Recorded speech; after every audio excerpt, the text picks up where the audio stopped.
ولو نشاء طمسنا على أعينهم فاستمتعوا منه توقدون الذي خلق السماوات بقادر. الخبطة أي شيء مقصد؟ عارف يعني جاء هود الإمامين اليكيلين المعاش يشترون على الأقل ويروحوا الغش. كان باهت الحبس والخوجة، ليش الخشم الدوري؟ جمال كان لعنوه كان يشتغل معنا في الإشارات وقت يسيح الملا belki de kısa maksimum.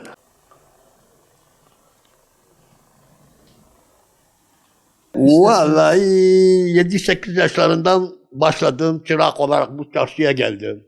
Evet. Farklı ustaların yanında çalıştım. Hepsi de güzel insanlardı. Mesleği öğrettiler. Tarbeyi öğrettiler. Ticareti öğrettiler. Yani mesela Kürtçeyi bilmiyorduk. Öğrettiler. Öğrendik müşterilerden. Türkçeyi öğrendik. Zaten ana dilimiz Arapça. O şekilde o gide bugüne geldik. 71 yaşına. Yok çırak olarak bir akrabamız vardı. Maragos'tu, onun yanına verdiler. İlla tanıdık olacak. Ya babasıdır, ya dedesidir, ya dayısıdır. Benim de o Hacı Davud Usta Allah rahmet eylesin. Çok güzel bir insandı, akrabamızdır. Yanına verdiler. Tabii o 7-8 yaşlarındaki bir çocuk herkese verilmez mesela. O çok güzel bir insandı. Öğretti, uğraştı bizimle. Yani bir gün dövmedi, küfür etmedi. O kadar güzel bir insandır. Her zaman ona dua ediyorum. Yani öğretti yani. O bakıyordu mesela o çocuklar, zeki çocuklara veya becerili bir çocuklara dikkat ediyordu. Kim bu yapabilir mi, yapmaz mı? Bize de şey verdi yani takdim etti. İşte şu ya, bu ya. Biz de yavaş yavaş öğrendik. Bir şeye geldik, bir sınıra geldik. Tabii o zamanlar para yoktu ha. O kadar çalışıyorduk ama para yoktu. Para olsaydı da güzel olurdu. Evet. Sonra bu marangoz işi biraz çöktü. Yeni icatlar çıktı, inşaat çıktı. Ben de inşaatlara gitmeye başladım. Beton kalıpçısı olarak. Epey çalıştım mesela. 35 seneye yakın inşaatlarda çalıştım. Yani marangozda 14-15 yaşlarına kadar devam ettim. Ondan sonra inşaata geçtim.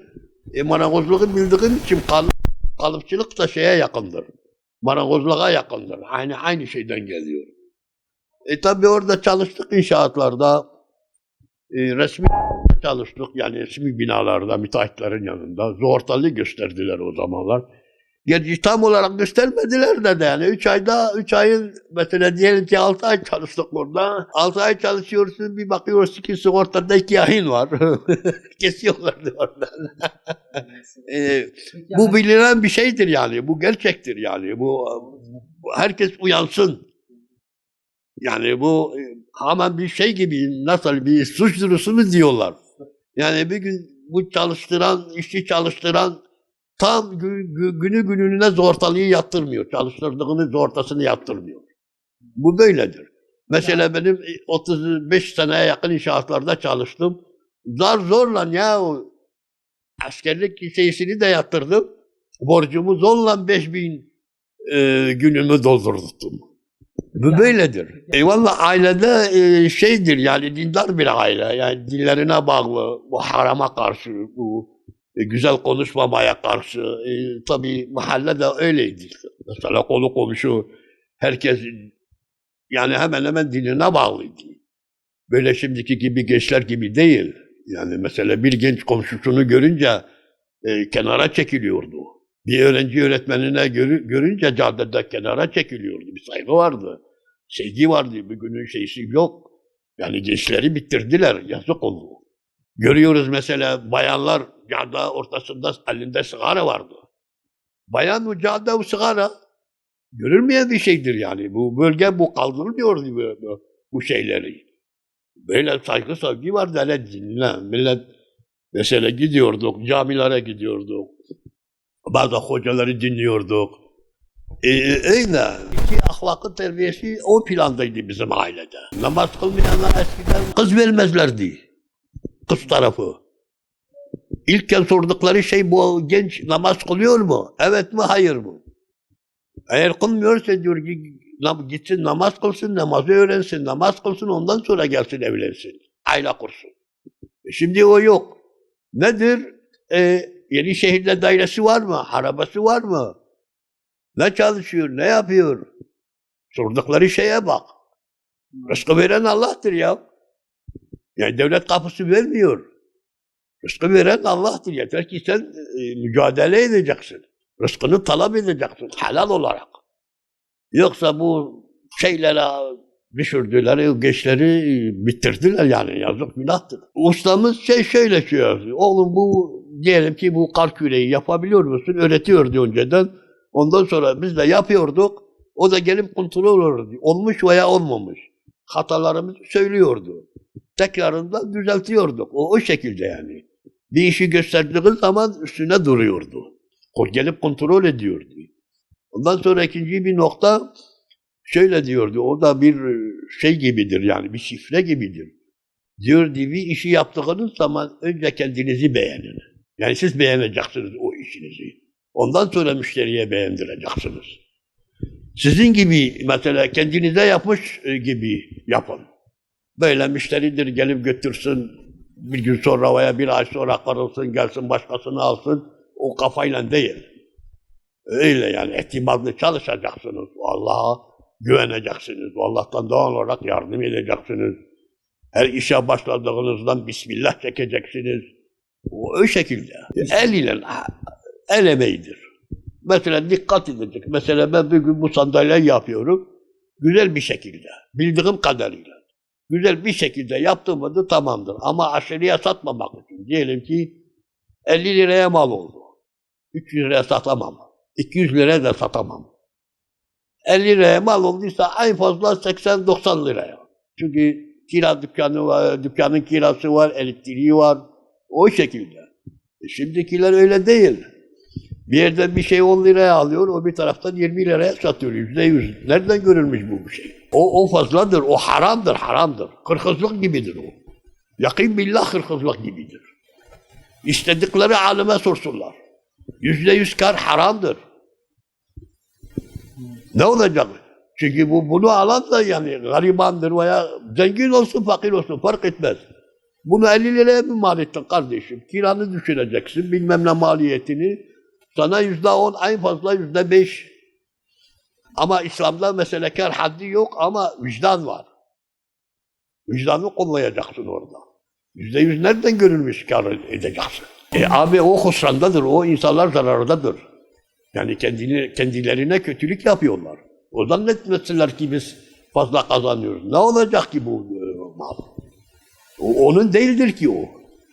Birilerine zulmediyor. Mesela onun hakkı 10 liradır ama 100 liraya kazanıyor. O diğerlerin hakkıdır. Zulmediyor. Bak biz de bu zulümden dolayı bak düştüğümüz şeye bak. Değil mi? Kimse çocuğuna laf geçiremez. Kızına laf geçiremez. Hanımına laf geçiremez. Bu böyledir. Yani zannetmezsin ki insan ben yaptım bunu tamam kendimi kurtaracağım veya şey ettim. Açık gözlük yaptım bilmem ne yaptım şunu böyle yaptım. Ya öyle değildir. Mesela bana mutfak dolaplarından soruyorlar. Bilmiyor yapmasını bilmiyorum ki. Yaparsam yaparım ama o dolapçılar gibi yapamam. Onların başka şeyleri var. Metotları var. Hayattan hiçbir şey anlamadım. Ne zaman ki Allah'a itaat ettimse o gün benim için bayram değil. O gün benim için bayram. Yoksa yemektir, içmektir, paradır bunlar hep hava. Hep geçici şeylerdir. Hiçbir şey devamlı değildir. Geçicidir. Eğer o gün Allah'a ibadet etmişsem, namazımı kılmışsam veya oruç zamanında orucumu tutmuşsam, aileme güzel bir şeyler götürmüşsem evime, odur. Başka bir şey yok. Ve hep yarının hesabını, bugünün hesabını nasıl yarın vereceğimi düşünüyorum. Çünkü burada geçicidir, asıl baki o taraftır. Orada hesap vermek zordur ha. Öyle kolay bir şey değildir. Sabahleyin okuyoruz, geliyor ya Allah Bismillah diyoruz, dükkanı açıyoruz, Allah'a tevekkül ediyoruz. Bismillah diyoruz. Bazı ayetler var, bu nazar ayetlerini okuyoruz. Bu ailenden veya ustalarımızdan öyle görüyorduk. O şekilde gelen müşteriye de Mümkün müstebette güler yüzlü. Yapamıyoruz. Yok. Yönlendiriyoruz filan dükkana git, filan yere git. Yani yardımcı oluyoruz insanlara. Vallahi gençlere son olarak kendilerine çeki düzen vermeleri lazım. Yani bir gün kafa hayatı, gece hayatı, bilmem ne internet hayatı onlara zarar verir.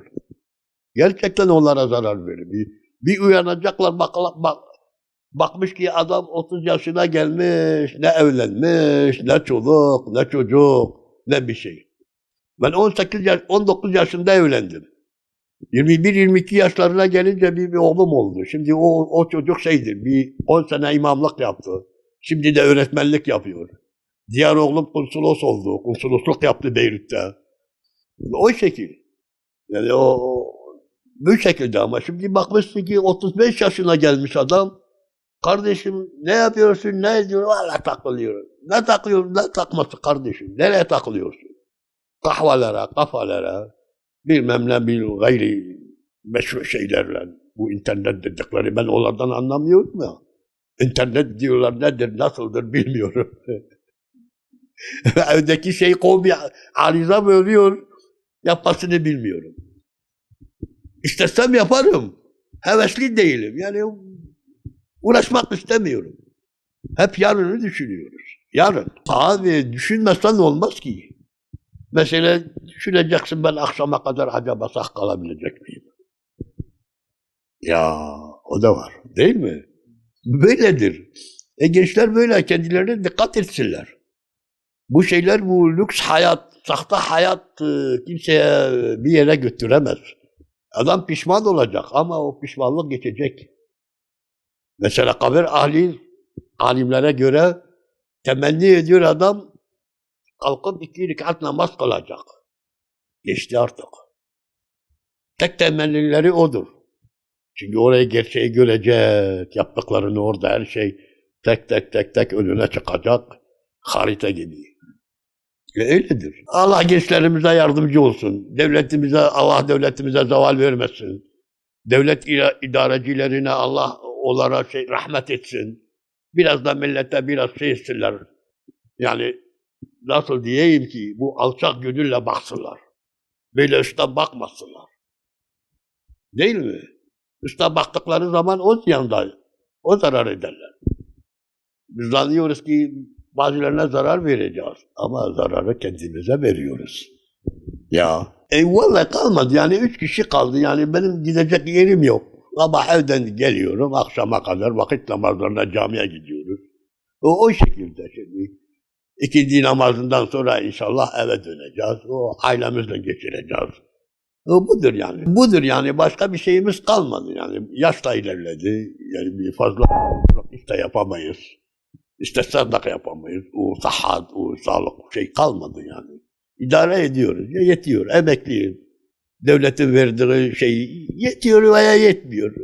Kendi şeyimize göre, o gelirimize göre kendimizi ayarlıyoruz. Böyle zengin sofralar kurmuyoruz. Yeter. Bin bereket versin. Allah'a çok şükür. Allah devletimize zeval vermesin.